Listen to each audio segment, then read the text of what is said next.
Bismillahirrahmanirrahim wa salatu wassalam ala ashrafil mursalin. Alors, dans le cadre du commencement des études à distance, nous allons commencer notre première séance en ce qui concerne le module d'économie monétaire et financière. Alors, nous allons commencer par le premier chapitre qui concerne les définitions, les formes et les mesures de la monnaie. Ce premier chapitre est subdivisé en deux sections. Chaque section de sa part est subdivisée en deux paragraphes. Alors, dans la première section, nous allons s'interroger sur les définitions et les formes de la monnaie pour voir les différentes définitions fonctionnelles ainsi que les formes de la monnaie. Et dans la deuxième section, nous allons s'intéresser aux mesures de la monnaie ainsi que les agrégats monétaires. D'entrée de jeu, on peut dire que la monnaie est au cœur de nos sociétés et y occupe à la fois une place centrale et particulière.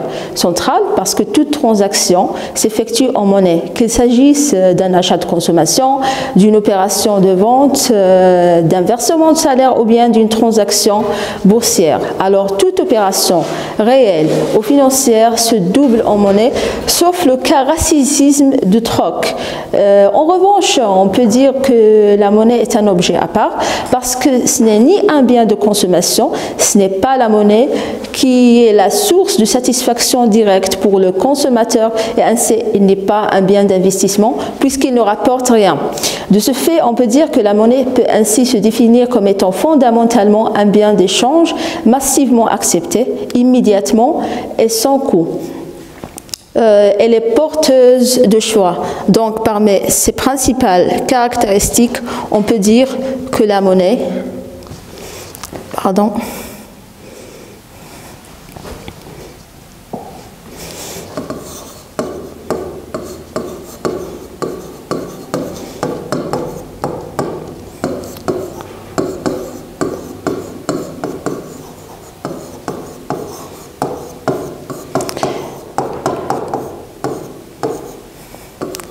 elle est porteuse du choix, c'est-à-dire que celui qui détient de la monnaie détient un pouvoir d'achat dont elle peut disposer à sa convenance. Et symétriquement, celui qui n'en dispose pas est exclu de l'économie de marché. Son principe intérêt est d'être accepté partout, de servir de relation entre les individus, ce qui suppose une confiance réciproque, mais aussi envers l'institution qui émet de la monnaie. Donc, la monnaie peut être ainsi considérée comme un des mécanismes fondamentaux de lien social. Donc, une autre caractéristique de la monnaie, c'est qu'elle est considérée comme un des mécanismes fondamentaux de lien social.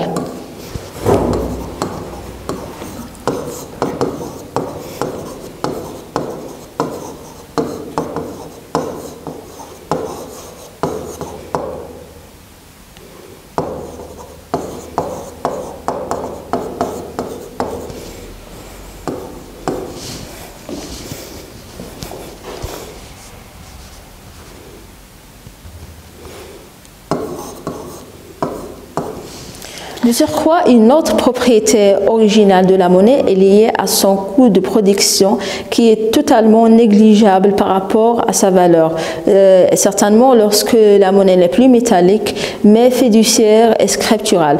Aujourd'hui, la plus grande partie de la masse monétaire est constituée par un simple jeu d'écriture entre les banques, au sein des banques et entre les banques.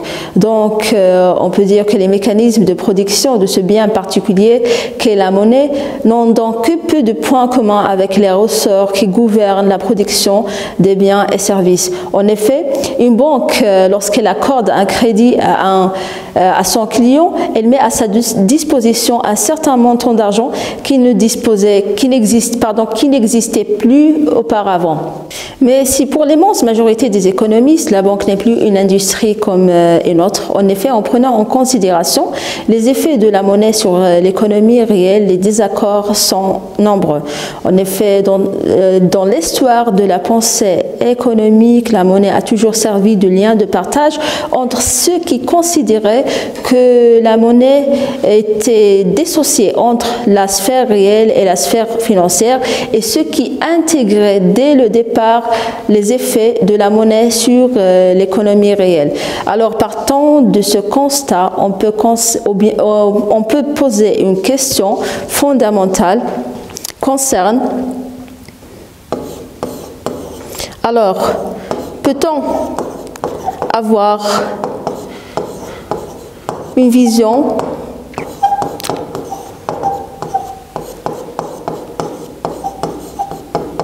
exclusivement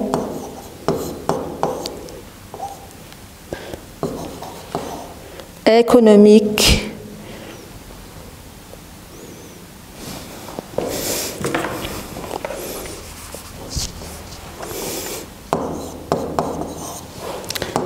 de la monnaie?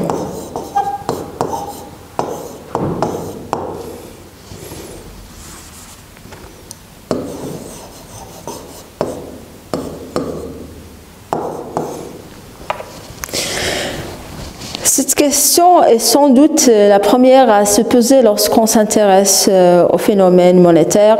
En effet, si les autres sciences telles que l'anthropologie, la psychologie, la sociologie sont d'un intérêt certain pour l'économie, cela est sans doute encore réel pour la monnaie. Alors, se référer à l'histoire, on peut appréhender facilement les trois questions de la plus concrète à la plus abstraite qu'un économiste peut s'intéresser lorsqu'à la nature de la monnaie, nature au sens de l'ensemble des règles qui définissent un être ou une chose. Alors, la première question est celle de quels sont les supports de la monnaie. Alors, pardon.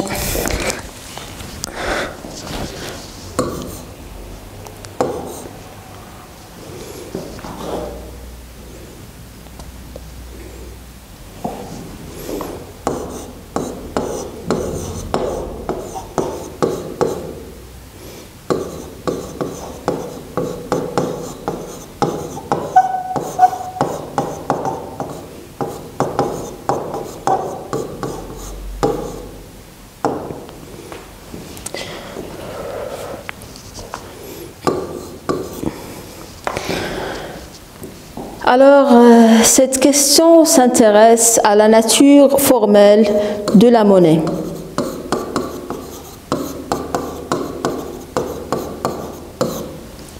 D'entrée de jeu, les 3 millénaires de l'histoire de la monnaie a montré qu'aucun objet n'est monnaie en soi et que les différentes formes de la monnaie ne renvoient pas seulement à l'évolution des techniques, mais aussi au régime monétaire, régime au sens de l'ensemble des règles d'émission et de gestion de la monnaie. Donc, la deuxième question s'intéresse à la nature fonctionnelle et la question à se poser, c'est à quoi sert la monnaie.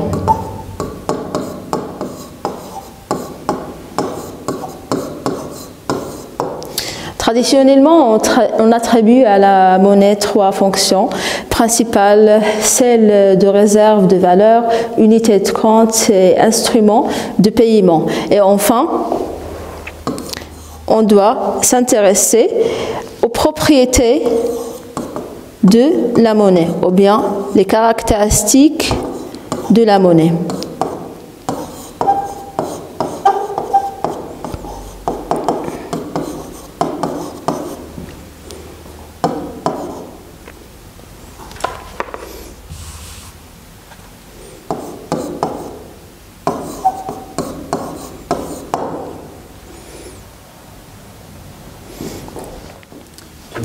Avant de traiter l'ensemble de ces questions, on doit faire un coup d'œil sur l'historique de la pensée monétaire, c'est-à-dire on doit voir comment on est passé de l'économie de troc à l'économie monétaire. Donc, on doit commencer par l'étude de l'économie de troc.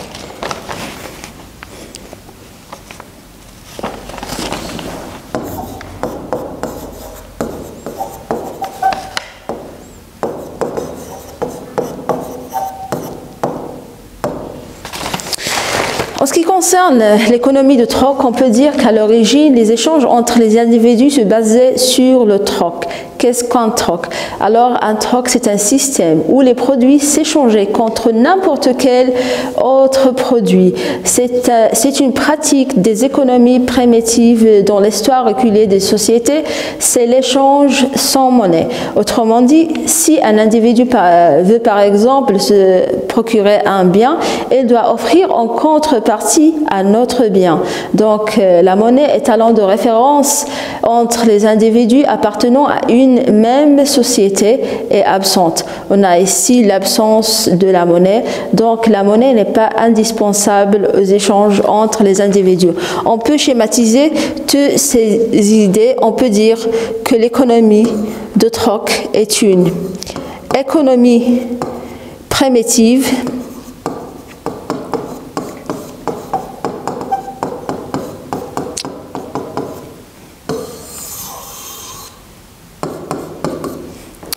les produits s'échangent contre n'importe quel autre produit.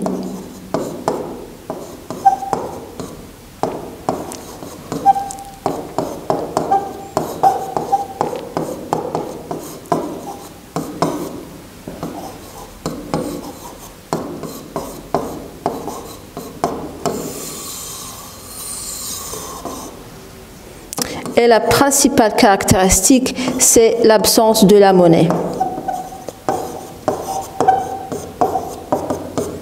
Absence de la monnaie dans cette économie primitive. De ce fait, on peut dire que le troc est possible, mais elle présente plusieurs inconvénients en termes d'efficacité. C'est une économie de gaspillage.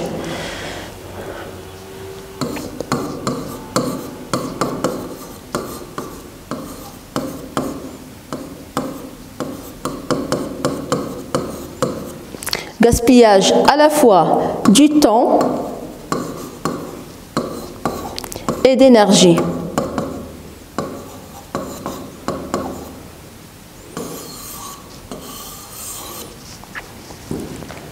Du temps, en effet, dans la science économique, on sait qu'elle est considérée comme une ressource rare qu'il faut exploiter afin d'acquérir de nouvelles richesses ou bien de les dépenser dans des loisirs. Et ainsi, l'économie de troc ne permet pas toujours de réaliser les transactions souhaitées. Au titre d'exemple, si on a par exemple, on souhaite acheter une demi-livre de beurre et on n'a qu'une radio comme produit à offrir, donc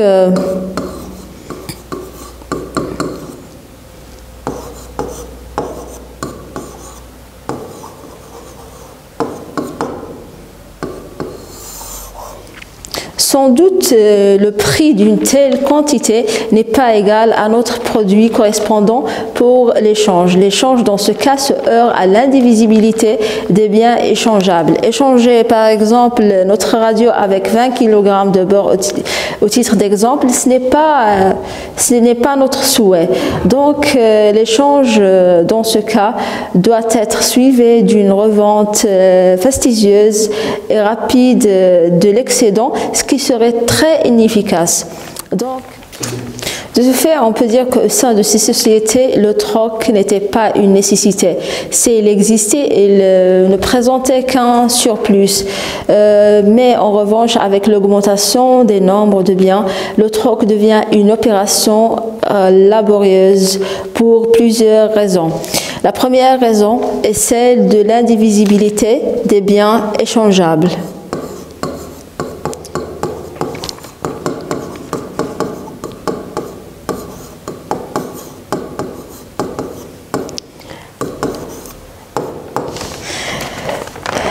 Du surcroît, pour qu'on puisse effectuer un échange au sein d'un système de troc, il faut que les désirs des individus se coïncident. Donc, la coïncidence des désirs des individus est une raison parmi des autres raisons à accomplir au sein du système de troc.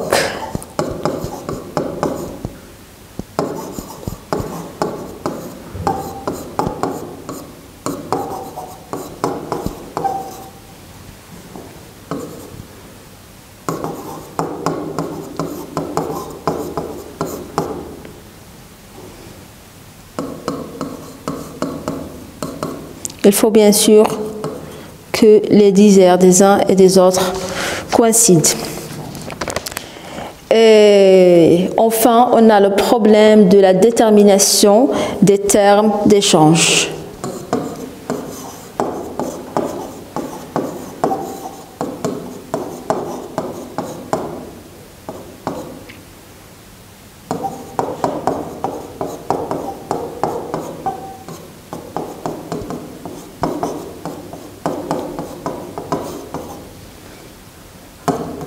Il faut tout d'abord que les disaires des uns et des autres se coïncident, c'est-à-dire pour qu'on puisse réaliser une opération d'échange au sein d'un système de troc, il faut tout d'abord que les individus seront d'accord sur les produits que doivent échanger. La deuxième raison, parmi les raisons qui ont rendu l'opération de troc laborieuse, on trouve l'indivisibilité de certains biens. Et la troisième raison, c'est le problème de la détermination des termes d'échange. Donc, on peut dire que l'existence de la monnaie permet donc de faire face à l'ensemble de ces inconvénients qui existent au sein du système de troc et ainsi de réduire les coûts d'échange. En effet, la monnaie achète des biens, les biens achètent de la monnaie, mais les biens n'achètent plus les biens au sein d'une économie monétaire. Alors, pour bien comprendre le fonctionnement de l'économie monétaire et le fonctionnement d'une économie de troc, on doit prendre un exemple. Dans cet exemple, on doit considérer qu'on est dans un monde à 4 biens. Donc, un monde à 4 biens, A, B, C et D. Donc, on doit présenter l'ensemble des relations dans les tableaux suivants. Les relations d'échange entre les individus, bien sûr. Alors, on doit prendre X pour échange et O pour non-échange. En colonne, on doit lire les offres et en ligne, on doit lire les demandes.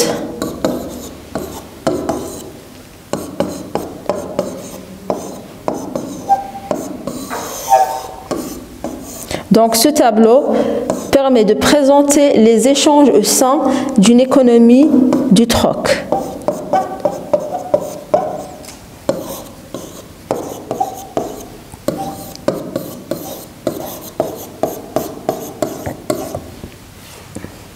Donc, sachant bien sûr que dans une économie de troc, les produits ne s'échangent jamais contre, un même produit ne s'échange jamais contre lui-même.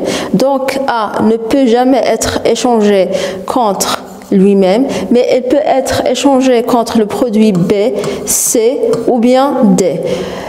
Pour le produit B, on peut l'échanger contre le produit A, mais on ne peut jamais échanger contre lui-même. Et ainsi, on peut l'échanger contre le produit C et D. De la même manière, le produit C ne s'échange pas contre lui-même, mais il peut être échangé contre le produit A, B ou bien D.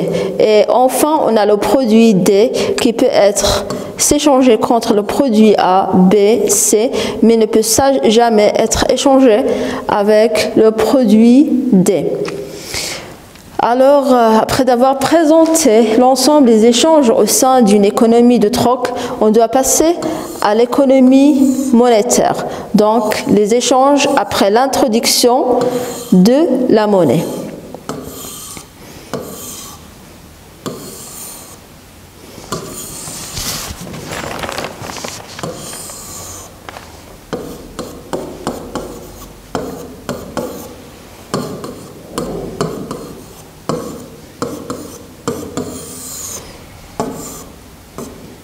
Alors, ici, on doit considérer A comme intermédiaire d'échange ou bien A comme monnaie.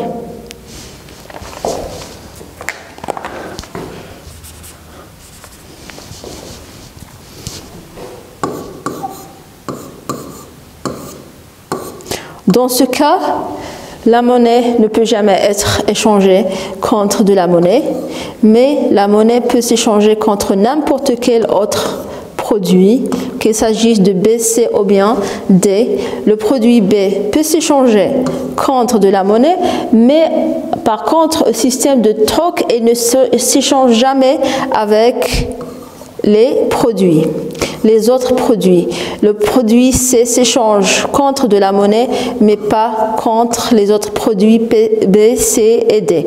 Et finalement, on a le produit D. De la même manière, elle peut s'échanger contre de la monnaie, mais pas contre les autres produits. Comme on a déjà dit, la monnaie achète les biens achètent de la monnaie, mais les produits n'achètent jamais les produits.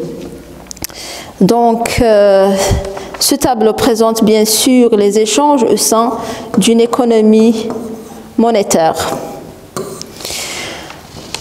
Après la présentation de ces tableaux qui présentent l'ensemble des échanges au sein d'une économie de troc et d'une économie monétaire, on peut remarquez que dans une économie de troc, on a 12 relations potentielles d'échange.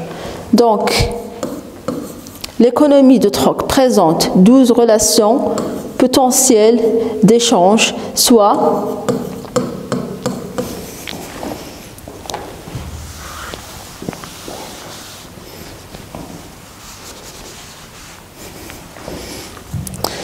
soit 4 multiplié par 4 moins 1.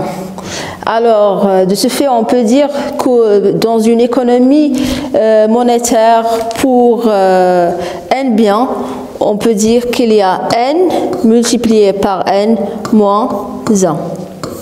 Relation potentielle, bien sûr. Relation potentielle d'échange.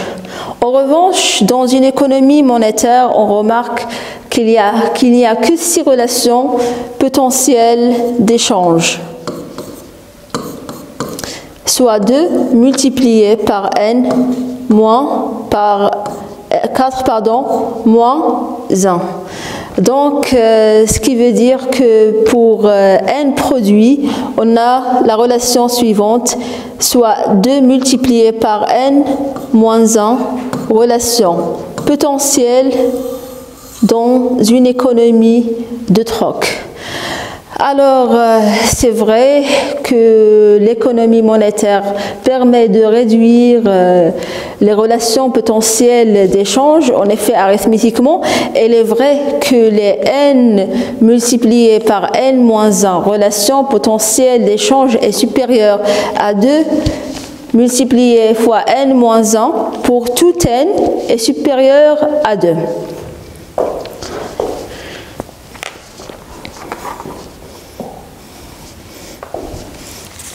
Donc,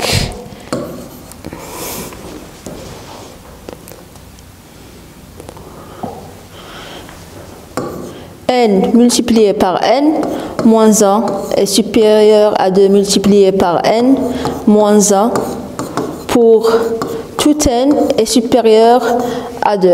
En revanche, on peut dire que les 12 relations potentielles d'échange au sein d'économies de troc, certains ne sont pas réalisés en raison de problèmes de la double coïncidence. En revanche, pour les 6 relations potentielles d'échange au sein d'une économie monétaire, toutes les relations peuvent être réalisées ou bien échangées contre de la monnaie. En définitive, on peut dire que la monnaie réduit bien les relations potentielles des échanges, mais elle les garantit aussi. En revanche, les deux multipliés par n-1 dans une relation ou bien dans une économie primitive ont toute la chance d'être inférieurs aux n multipliés par n-1 relations effectives dans une économie de troc. Au total, on peut dire que le fonctionnement d'un système du troc nécessite la réunion de moins 4 conditions. Qu'il s'agisse pour la première condition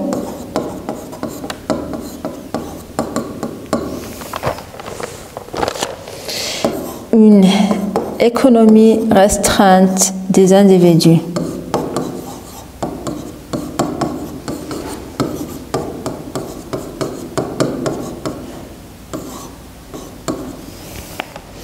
Alors, dans une économie de troc, l'économie de troc suppose la réunion d'un nombre très limité des individus appartenant à une même communauté. Cela est possible dans un village où chaque famille exerce une activité précise et échange des produits connus. Pour la deuxième condition,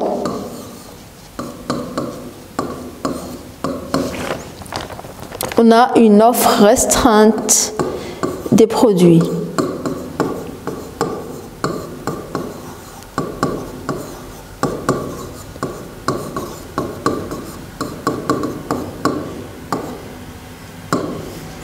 Bien sûr, l'économie de troc suppose un nombre très limité des produits, ce qui permet de faciliter les échanges. En effet, on est dans une économie où les produits sont multiples, similaires ou diversifiés, tels qu'on connaît aujourd'hui. L'échange avec le système de troc sera impossible. Et la troisième condition est liée à la volonté commune d'échange.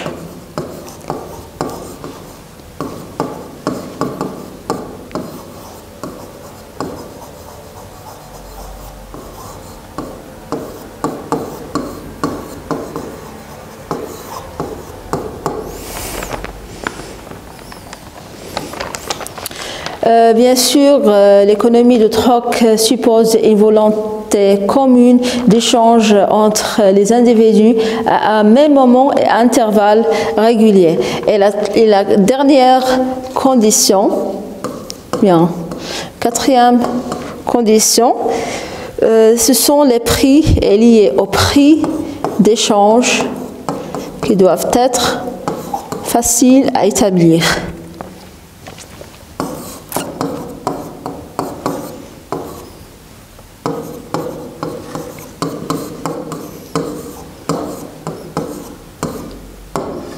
Alors, enfin, pour un bon fonctionnement dans un système de troc, il faut que les prix d'échange doivent être faciles à établir entre les individus, lisibles et compréhensibles. En revanche, la réunion de ces quatre conditions est presque impossible et la société humaine a tôt ressenti la nécessité d'adopter un étalon d'échange. Un étalon commun d'échange, c'est l'introduction de la monnaie. Merci pour votre attention et à la prochaine séance, Inch'Allah.